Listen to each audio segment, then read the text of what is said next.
Welcome to Financial Dream PH.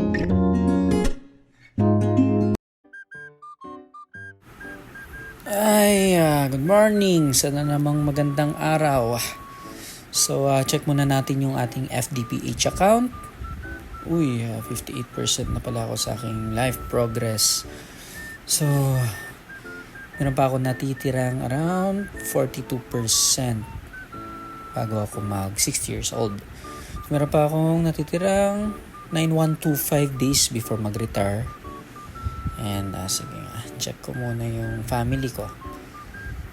So, click ko lang itong si family tree. Okay, dito tayo sa single. Yun, so si Papa, si Mama, kami si Lolo at si Lola kahit wala na sila. Yun, saka si Utol. Okay, so dito tayo sa family archives. Yan, gusto ko makita yung mga photos namin ng family ko. Ito yung top 5 na favorite kong photos, kasama sila. So ito yung nag-New Year's kami sa Baguio kasama yung family ko. Then nag-swimming kami sa Lingayen. Saka pumunta kami dun sa may Ambuklaw Road sa Baguio. No? Nagkape kami dun. And check natin yung favorite kong videos. Wow, ito yung nandun kami sa may Tagaytay, sa may Sky Ranch. So ito yung sumakay kami sa merry-go-round. Nakakamiss talaga itong araw na to. Gusto ko siyang laging pinapanood. Tuwang-tuwa dito yung anak namin. Pakagandang araw nito.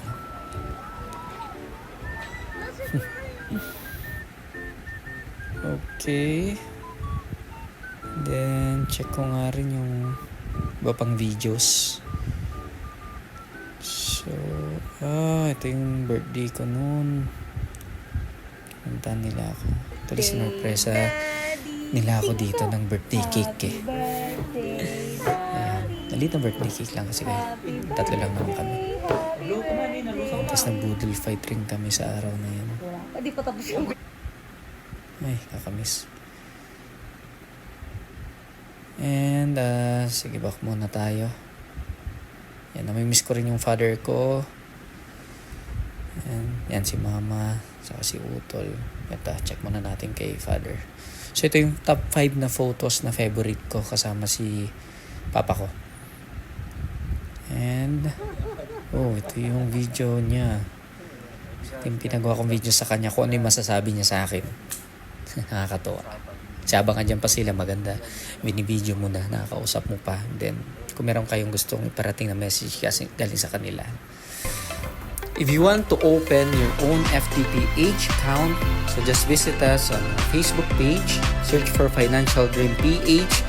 You may like and subscribe and send us a message so we may guide you on the registration process. Or if you have questions, feel free to ask. That's it for now. Till next time.